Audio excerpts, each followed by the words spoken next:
Rotary क्लबचं कार्य जे आहे आता खेडोपाड्यात पोहोचलेलं आहे आणि रोटरी क्लब जे कार्य करते खरोखरच उल्लेखनीय आणि कौतुकास्पद आहे। आज रोटरी क्लब इथे मनोरमध्ये मेगा कैंप आयोजित करण्यात आलेला है। और सर मुझे ये बताइए कि रोटरी क्लब का मेन उद्देश्य क्या है, लक्ष्य क्या है, आप किस तरह से काम कर रहे हैं और आज यहाँ पे जो कैंप आयोजित किया है उसके बारे में आपको कैसा लग रहा है, क्या बोलना चाहेंगे? रोटरी क्लब तो पूरी दुनिया में फैला है। करीब करीब 195 अलग अलग देशों में रोटरी क्लब का प्रसार है और इसका उद्देश्य एक ही है कि मानवता की सेवा करना। उसके अंदर हमारे जो जितना भी हम काम करते हैं उसको अलग अलग विभागों में हम बांट के रखते हैं, वो सभी मानवता से संबंध रखते हैं। जैसे आपको बताऊं कि हम पर्यावरण के लिए काम करते हैं या मदर एंड चाइल्ड के उनके बारे में बात करते हैं या हम लिटरेसी के बारे में बात करते हैं, या सबसे बड़ा काम हमारा जो अभी तक दुनिया में हमने किया है वो पोलियो का है कि पोलियो का जो हमने निर्मूलन पूरे विश्व से हुआ है वो रोटरी के दुनिया भर में फैले हुए हज़ारों लाखों के जो हमारे सदस्य हैं उनकी मेहनत के हिसाब से आज पूरी दुनिया से पोलियो निकलने का संभव हुआ है। उसके अलावा हम गाँव में काम करते हैं, शहरों में काम करते हैं। आज का जैसे यहाँ पर एक मेडिकल कैंप लगाने का प्रयोजन हुआ है तो हज़ारों लोग हैं जो गांव-गांव से यहाँ पर आए हैं, उनके स्वास्थ्य का देखभाल करना, उनके चेकअप करना, किसको कोई व्याधि है तो उसको उन्मूलन करना, कोई बहुत लोग इनको कैटरेक्ट रहते हैं तो उनको कैटरेक्ट का चश्मा प्रोवाइड कर देना या उनका ऑपरेशन का इंतज़ाम करना। डॉक्टर अविनाश सोनावने हमारे साथ हैं जो कि आस्था मेडिकल हॉस्पिटल के डायरेक्टर हैं। ये इनके हॉस्पिटल के अंदर जैसे कि माँ और बच्चा है, प्रसूता स्त्री होती है, कभी कभी बहुत ही गंभीर अवस्था के अंदर आती है तो उनका किस तरह से देखभाल किया जाए। नियोनेटल डिपार्टमेंट है तो छोटे छोटे बच्चे हैं उनकी जान बचाने का काम है। ये सब काम करने के लिए जो यहाँ पे मरीज आते हैं उनसे कोई पैसा नहीं लिया जाता है, उनकी फ्री सेवा करी जाती है। तो इस तरह के बहुत से प्रयोजन हैं जो कि रोटरी क्लब करता है। यहाँ पे आपके मनोर है, वाड़ा है, पालघर है, बोसर तारापुर है, ये जितने भी यहाँ के गाँव और एरिया है उसके अंदर हज़ारों स्कूल है, आश्रमशाला है जिनके अंदर विभिन्न प्रकार की ज़रूरतें होती हैं।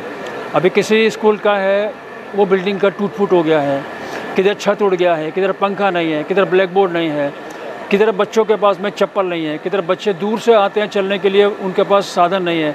तो जो जिसके पास चप्पल नहीं है उसको चप्पल दे दो, क्योंकि हमने देखा है कि बच्चे हैं उसको चप्पल नहीं है करके गर्मी के मौसम में स्कूल नहीं आता है क्योंकि पाँव जलता है उसका। जो बच्चे 5 किलोमीटर 6 किलोमीटर दूर रहते हैं वो चल के नहीं आ सकते हैं, तो बहुत टाइम लड़कियाँ होती है वो लंबे से आती है तो कोई टाइम के अंदर वो स्कूल आना बंद कर देती है। तो स्कूल के बच्चों को चप्पल दे दिया तो चप्पल करके स्कूल आते हैं, 50-100 साइकिल दे दिया तो बच्चे गांव से अपने घर से स्कूल आ पाते हैं। अलग अलग प्रकार के काम करते हैं, मगर उद्देश्य ये भी है कि हमारे देश के अंदर शांति स्थापित करना, लोगों के अंदर समृद्धि लेकर आना, बच्चों को पढ़ाना। किसी का इनकम कम है तो उनका इनकम कैसे बढ़ाया जाए, कोई हैंडीक्राफ्ट करते हैं उनका इनकम कैसे बढ़ाया जाए। तो विभिन्न प्रकार के उपक्रम है, विभिन्न प्रकार के काम है जो हम करते हैं, मगर सब मिला के बॉटम लाइन एक ही है कि लोगों की सेवा करना, यही हमारा उद्देश्य है।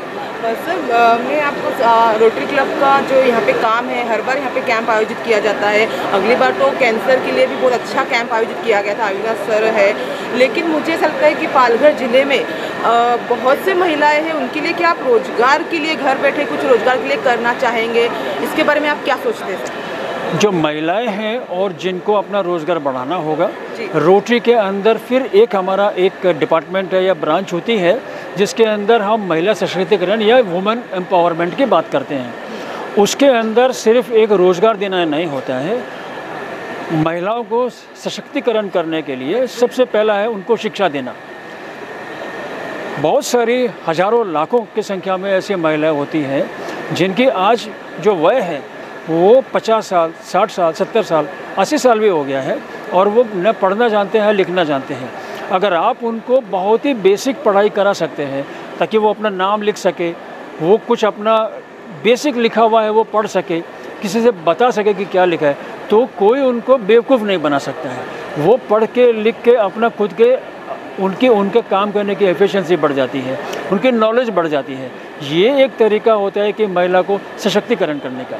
दूसरा एक है कि जो रोज़गार देने का, अगर कोई स्वयं का रोज़गार करते हैं और उसको उसका मार्केटिंग करना नहीं आता है तो उसको किस तरह से उनके प्रोडक्ट को बेटर क्वालिटी बनाया जाए, उसको कैसे पैकिंग किया जाए, उसको कैसे उनके क्वांटिटी प्रोडक्शन बढ़ाया जाए और उसको सेल करने के लिए कैसे उनको हेल्प करी जाए।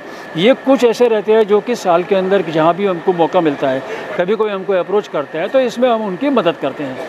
डॉक्टर अविनाश सोनावने यहाँ पर हम मेरे साथ बैठे हैं। तो आप देखेंगे कि यहाँ पर वारली पेंटिंग का, वारली गांव है, आपने ये इस बारे में बहुत इनका बहुत इंटरेस्ट है। तो वारली गांव के अंदर जितने भी कलाकार हैं उनकी कैसे मदद करी जाए। आज वारली पेंटिंग तो पूरे विश्व प्रसिद्ध है, मगर सारे जितने भी कलाकार हैं सबकी आमदनी उतनी तो नहीं होती है। तो जिसकी आमदनी कम है उसकी आमदनी कैसे बढ़ाई जाए, ये एक होता है। ट्राइबल एरिया के अंदर डॉक्टर अविनाश सोनावने हैं, वो जंगलों के अंदर होने वाले जो फल होते हैं, जंगली फल होते हैं, वो जंगली फल क्या हम उनसे कोई किसी प्रकार का रोज़गार कर सकते हैं, क्या हम उनसे किसी प्रकार का पैसा कमा सकते हैं। ये एक बार हमने बात किया था कि हमारे ए बेल्ट के अंदर जितने बड़े बड़े होटल हैं, क्या हम उनके जो बड़े शेफ़ होते हैं उनके साथ में मिलके उनको एनकरेज कर सकते हैं कि साहब आप हमारे जंगल के फल है, ये बेर है, इससे क्या आप कोई पकवान बना सकते हैं, क्या कोई मिठाई बना सकते हैं। अगर ऐसा हो सकता है तो जंगल के अंदर जाके बीनने वाले छोटे छोटे हमारे जो आज में ट्राइबल एरिया है, आदिवासी हैं, उनको एक इनकम का साधन मिल जाता है। तो आपने जैसा पूछा कि महिला हो पुरुष हो, हर तरह के व्यक्ति के लिए हम लोग कोशिश करते हैं कि उनका जो स्किल उनके पास है, कोई हाथ का सामान बनाने का स्किल होगा, उसको कैसे इम्प्रूव किया जाए, या उनके आसपास के वातावरण के अंदर जो पदार्थ होते हैं उनका कैसे सदुपयोग किया जाए, उनका नया क्या आइटम बनाया जाए और उसके मार्केट के अंदर डिमांड कैसी होती है, ये हम कोशिश करते हैं। सर, पालघर जिले में रोटरी क्लब तो जगह जगह पे जाकर जहाँ जो गांव की समस्या है वो समस्या देखते हुए बहुत सारे से पानी की समस्या हो गया, सब चीज़ों के लिए पाट बंधारे हो गए, वो सब काम रोटरी क्लब कर ही रही है। उसके बावजूद भी आप आगे का आपका क्या उद्देश्य रहेगा, क्या लक्ष्य रहेगा कि आपको ये कमी दिख रही है समाज में, ये समस्या दिख रही है तो उसके लिए आप काम करना चाहेंगे, आपका क्या आगे का क्या प्लानिंग कुछ है सर? देखिए, बहुत सारा काम है जो हमारी केंद्र सरकार और राज्य सरकार ये दोनों करते हैं। आज से 10 साल 12 साल 15 साल पहले का अगर आप समाज देखेंगे, उसके कंपैरिजन में आज के दिन हमारे गांव के अंदर लोगों के पास में ज़्यादा सुविधा पहले से ही उपलब्ध है। मगर कभी कभी ऐसा होता है कि सुविधा पहुंचने के अंदर समय लग जाता है। आज सब गाँव के अंदर एक प्रकल्प मोदी जी ने कहा था कि शौचालय होना चाहिए, तो बहुत जगह शौचालय है, मगर कभी कभी हमने ये देखा है, कभी किधर से खबर आती है कि अमुक गांव के अंदर उनका शौचालय टूट गया है।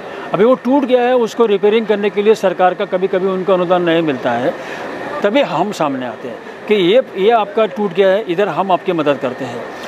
हर घर जल एक प्रकल्प है, मगर कभी कभी बहुत जगह जल पहुंचा नहीं है, तभी हम उनकी मदद करते हैं। बहुत जगह आज पानी का कमी है, बहुत महाराष्ट्र के अंदर तो पानी हमेशा से एक समस्या रहा है। तो बहुत सी जगह के ऊपर जहाँ पर कि बांध बनाए गए थे, छोटे बांध बनाए, बड़े बांध बनाए गए, वो समय के साथ में सूख जाते हैं। समय के साथ के अंदर उसके अंदर गाद आता है, मट्टी आता है और वो पूरा भर जाता है। अभी उसको क्या करना चाहिए, उसको वापस रिवाइव करना होगा, तो उधर से गाद निकालना पड़ेगा, मट्टी निकालना पड़ेगा। ये सब काम करने के लिए पैसा की भी ज़रूरत होता है, उसको करने के लिए समय का भी ज़रूरत होता है। तो ये बहुत सारा काम ऐसा होता है जो कि हम करते हैं, और समय के साथ में इस सब का फ़ायदा हमारे जो ट्राइबल एरिया है, गांव वाले हैं, शहर वाले हैं, उन सबको उनका फ़ायदा होता ही होता है। सर, कैसा लगता है आपकी पूरी टीम जो रोटरी क्लब की, कितने मेंबर्स है, कितनी पूरी टीम है और सब आपके साथ मिलकर आज इतना अच्छा कार्य कर रहे हैं? और कोई भी अगर पेशेंट, आप जैसे कि आपने कहा अभी कैंसर इसका डिटेक्टिव हुआ आपके रोटरी क्लब के थ्रू से, तो कोई पेशेंट जब खुशी खुशी घर जाता है आपके यहाँ से अच्छा होकर, तो आपको कैसा लगता है? आंखों में आंसू आ जाते हैं और क्या बोलूँगा, हमेशा अच्छा लगता है। किसी भी आप देखिए, मैं आपको बताता हूँ कि मुंबई के अंदर किधर गांव के अंदर भी, छोटे जगह के अंदर, सड़क के ऊपर चौराहा होता है। वो चौराहे के ऊपर सामने से दो गाड़ी आ जाते हैं, बहुत टाइम वो न ये पीछे हटना चाहता है न वो पीछे हटना चाहता है, और पूरा ट्रैफिक जाम करते हैं। कभी कभी ऐसा होता है कि एक गाड़ी वाला गाड़ी को रोकता है पहले दूर से, और दूसरे वाले को इशारा करता है कि आप पहले चले जाइए। वो दूसरा गाड़ी वाला जब भी जाएगा तो जाने के टाइम पे पहले वाले गाड़ी वाले को ऐसा हाथ हिला के और एक स्माइल दे के जाता है जब भी उसको एक स्माइल और हाथ हिलाते हैं तो पहले गाड़ी वाले के मन में कितना खुशी होता है। इसके अंदर न उसका एक पैसे का खर्चा हुआ है, न कभी कोई सरकार उसको उसका प्रमाण पत्र देने वाला है, मगर ये अंदर से उसको खुशी होती है। ऐसा ही जब भी रोटरी के अंदर हम लोग काम करते हैं तो ऐसा कोई हमको न मेडल देने वाला है, न कोई उसको पैसा देने वाला है। टाइम भी हमें लगाते हैं, पैसा भी हमें लगाते हैं, मगर आनंद भी तो हम ही उठाते हैं। जब भी कोई आदमी ठीक होके जाता है, कोई आके हमको हमारा हाथ पकड़ के बोले कि आपकी वजह से मेरे बच्चे का अच्छा हो गया, वो पढ़ के मेरी बेटी डॉक्टर बन गई, तो कभी कोई ऐसा बोलेगा तो हमको लगता है कि जो हमने कोशिश किया था, जो मेहनत किया था, उसको सफलता मिली है।